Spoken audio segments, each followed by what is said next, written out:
Hello guys, the Fire Brothers here, and today I have a gigantic theory for you guys. It basically destroys the entire timeline, and at first I was just gonna say that Revenge of the Fallen is not canon anymore because certain contradictions, the stuff we never saw in the movie.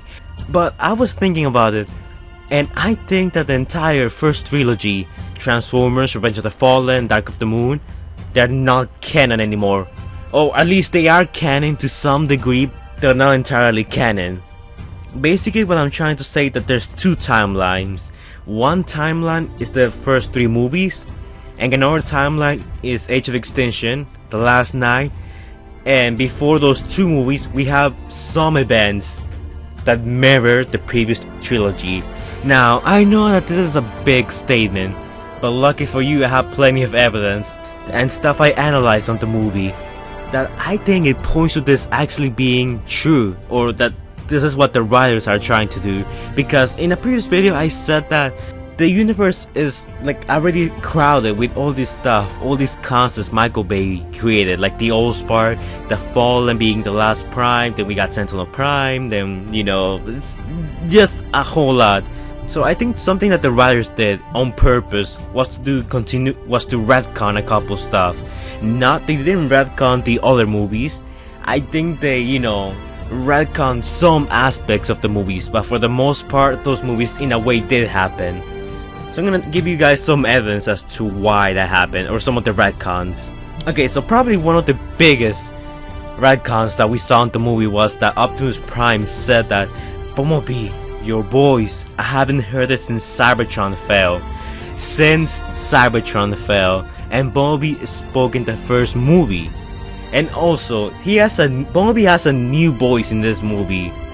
Why? Why couldn't they just gotten the same voice actor? Or they could have just, make Optimus say that, oh Bumblebee, I haven't heard your voice since the first Decepticon battle on Earth, or something like that.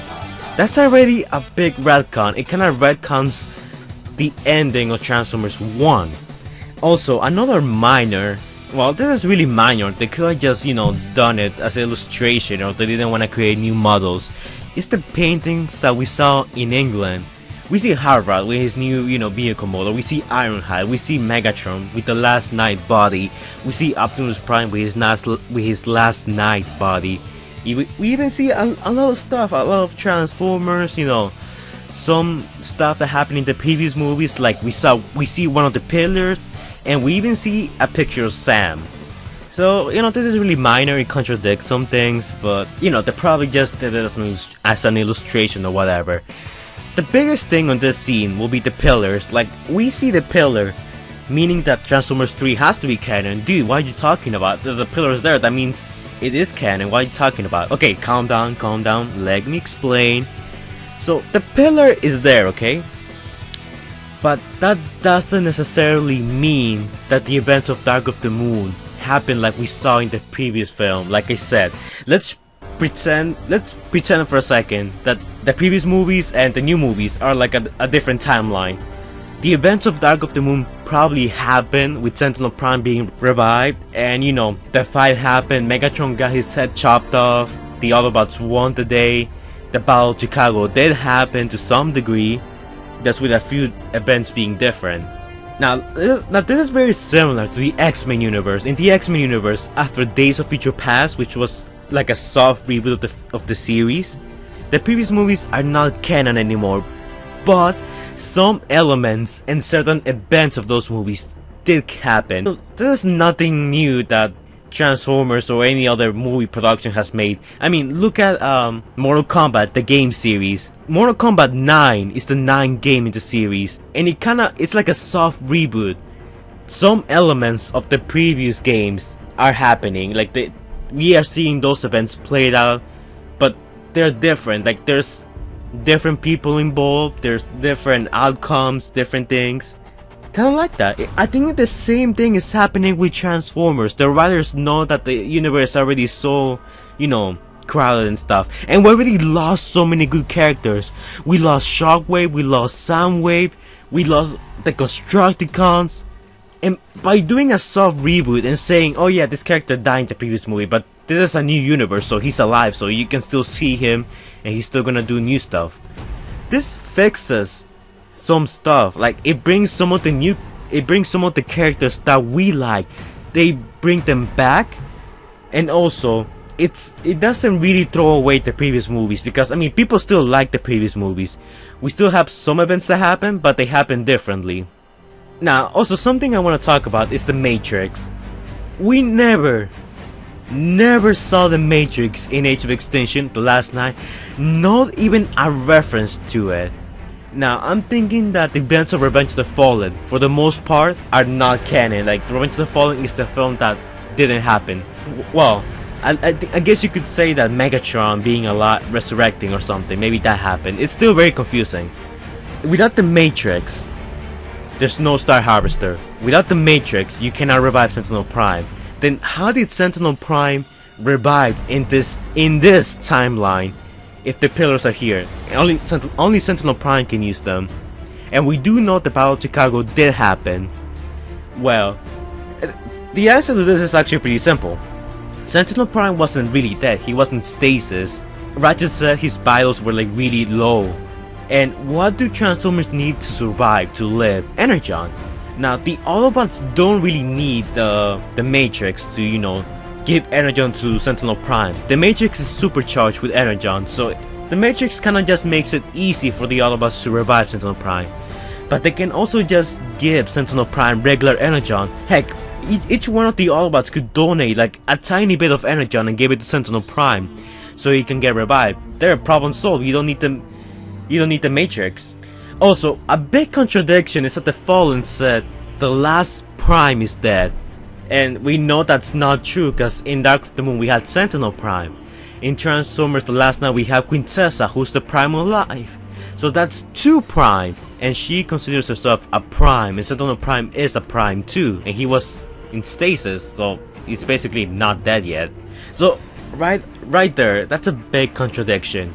Further, you know, alluding to the fact that this is a separate timeline with some events happening and some events that did not happen. Also, before you say, but the Matrix, Optimus Prime probably still has the Matrix, you know, who knows, he probably has it there. No, I wanna say, in Age of Extinction, when Cade was fixing Optimus Prime, Cade said that the shot missed your power core. If that would have hit you, you would have died. And Optimus Prime says that that's our spark. It contains our memories and, you know, stuff like that. Now, Optimus Prime said it's the spark. It's not the Matrix. We never saw the Matrix when we saw Optimus Prime's chest. And we do know Optimus Prime keeps it on his chest. If we have seen on Dark of the Moon that he keeps it there. And also in The Last Night where he takes the staff, he puts it on his chest, and the Matrix is nowhere to be seen. Maybe Optimus Prime doesn't have the Matrix yet in this timeline. Maybe the Matrix is gone for this timeline. Maybe Optimus just doesn't have it yet. Like, they haven't found it. It's just an artifact that we're gonna see on a future film. Also, no Matrix equals no Star Harvester. So without the Star Harvester, we could say that the Fallen either never came to Earth or he never existed in the first place. In The Last Night, it's really heavily implied that Megatron was working with Quintessa the entire time. That his main goal to try and bring Cybertron to Earth, to try and get the Allspark, was to revive Cybertron, to, you know, bring back Cybertron, because, you know, when Unicron comes back to life and Cybertron's dead, no one's gonna stop Unicron. No one. Primus is the only one who can actually stop Unicron. Also, some small details will be Starscream's head. Something a lot of people pointed out is Starscream's head blew out. How is it here? Well, alternate timeline. Like I said, some things happen, but some things happen differently. The Battle of Chicago did happen, but the way Starscream died was totally different. Some events seem to, you know, be really similar to the previous movies, but with different things. For example, we don't know if Megatron truly died in the first film, when he was, you know, awoken by the Decepticons in this timeline. Unlike the movie timeline, where we see Megatron dying by the old spark. Also, this alternate timeline could probably imply that Soundwave's still alive, since BBN tells us that, tell me you're at least one of the famous ones, Shockwave, Soundwave, which one are you? To Hot Rod. Now, how would she know those names if, well, probably if, those guys weren't dead, and why would she just bring them up out of nowhere? Like, that doesn't make sense, unless it was public knowledge that those two Transformers will still be alive. Well, we could say that for Soundwave. Maybe he's like public enemy or something, because we do see posters all around the danger zone. At the beginning of the film, we see Optimus Prime's and Bumblebee's face, and it says enemy, alien, so people are aware of Optimus Prime, Bumblebee. Even in Age of Extinction, in the scene with Stinger and Bumblebee, we see a trailer and ad commercial making fun of Bumblebee. They know his name. So it is public knowledge which Autobots, which Decepticons, are criminals, which ones are not, that kind of stuff. But we do know by Nitro Zeus's bio that Shockwave's still dead. But Soundwave could be a totally different story. And because of the cars we saw in Age of Extinction, we do know Ironhide, RC, and a couple other Autobots are still dead. A lot of people pointed this out as a mistake, and never. It says Ironhide killed in Chicago. Chicago. Not by Sentinel Prime, not outside the nest base. And since I mentioned that this could be an alternate timeline where some events were kept, but they happened differently, instead of Ironhide dying by Sentinel Prime, he died in Chicago. Maybe fighting the Decepticons, or maybe by Sentinel Prime or Megatron during the battle, who knows. In this car, it changes the game when you factor this theory. Now, it makes sense now. I know a lot of people are gonna be upset or confused that most of Revenge of the Fallen, some of Dark of the Moon, and in the first movie is still a mystery, but we do know the sand stuff did happen because of this picture right here. This is actually a pretty convincing theory.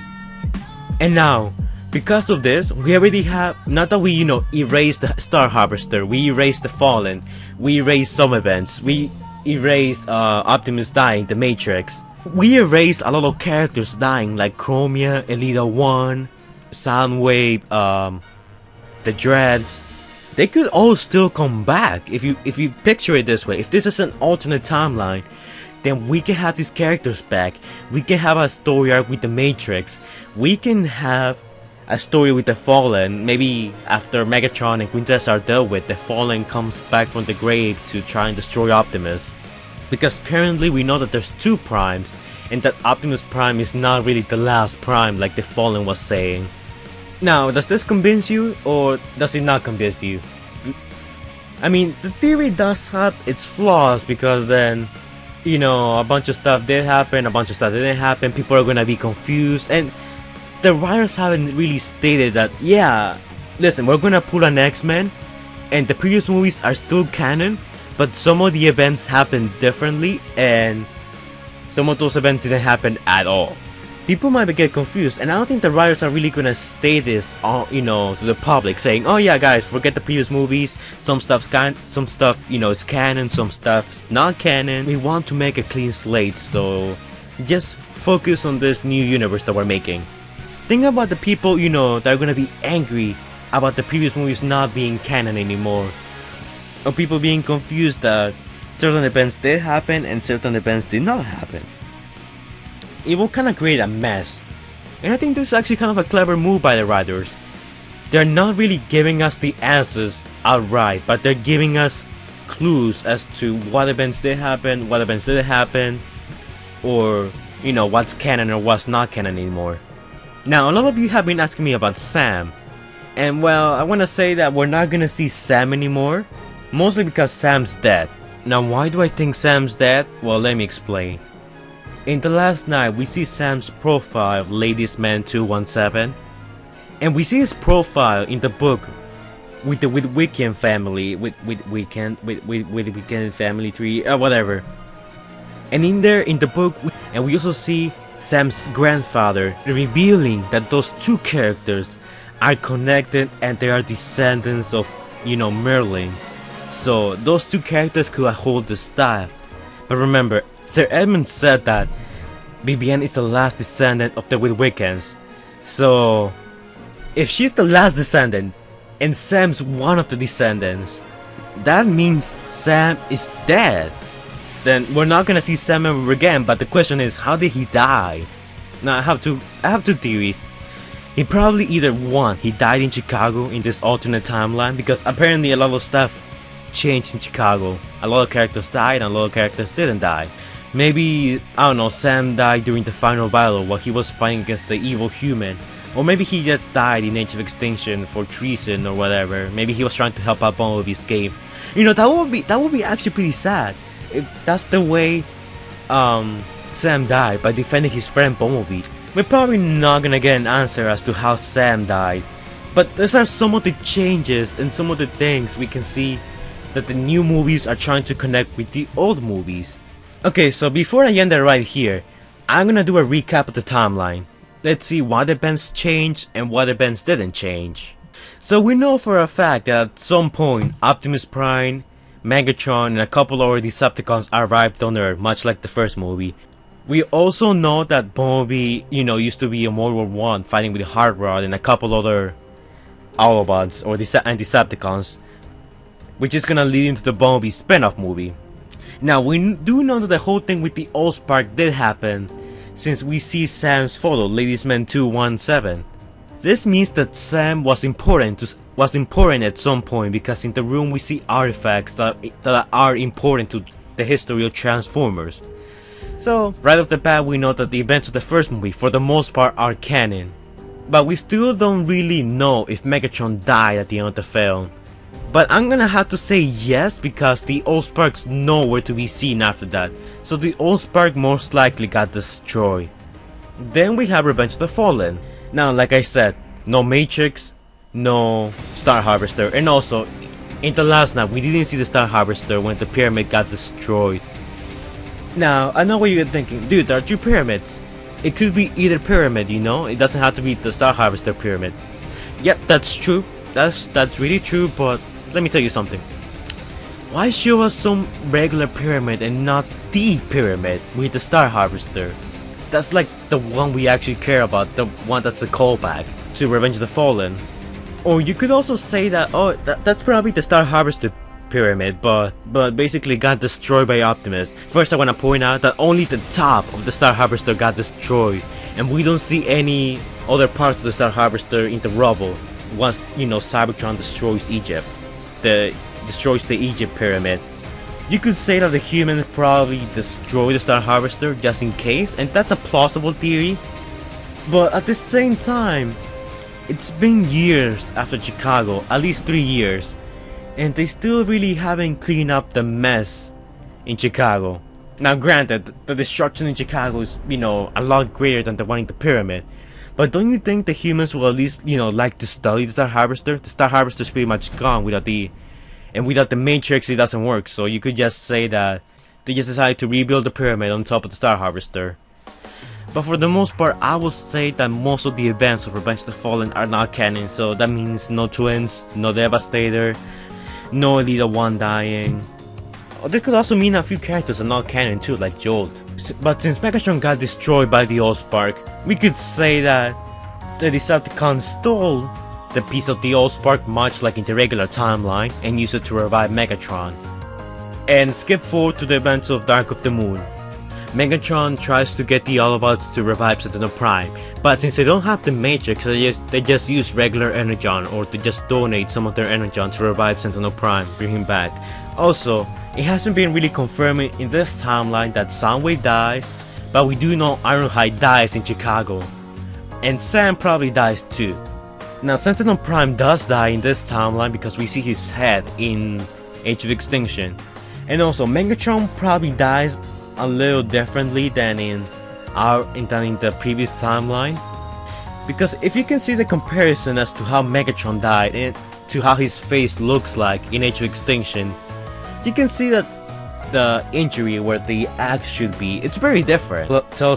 This could probably tell us that instead of, you know, Megatron being in Chicago with his Dark of the Moon body, he probably was in Chicago using his Revenge of the Fallen body. But of course, Megatron doesn't stay dead for long. He comes back, and the events of Age of Extinction and the Last Night happen naturally. Now, wow, that was a long theory. Probably one of the longest I've done. Do you guys think that the previous movies are still canon, or you guys think that some events from the previous movies are canon, but some of them happen differently and stuff? I mean, I personally think yes, the movies are still canon, but to some degree they're not entirely canon anymore. Some things have changed because of The Last Night and Age of Extinction. And I think the writers are mostly doing this again just to have a clean slate so they can, you know, do their own story without having so much of the timeline filled with Michael Bay nonsense like the Star Harvester, Revenge of the Fallen, The Matrix. And by cleaning some stuff and, you know, erasing character deaths, we can have new characters, we can have characters having their own solo films, you can have prequels detailing how certain events happen. Overall, I think this is actually kind of a positive change. I know it might confuse some people, but most likely the writers are never gonna state out loud that, yeah, the movies are not canon anymore, so we're gonna change some things. So tell me in your comments down below what you guys think of this theory. I personally think it's very plausible. I'm not saying it's fact. There's really a really strong amount of evidence that, you know, allude to this. Anyways, like, comment, and subscribe, and I'll see you guys in the next video. Bye guys!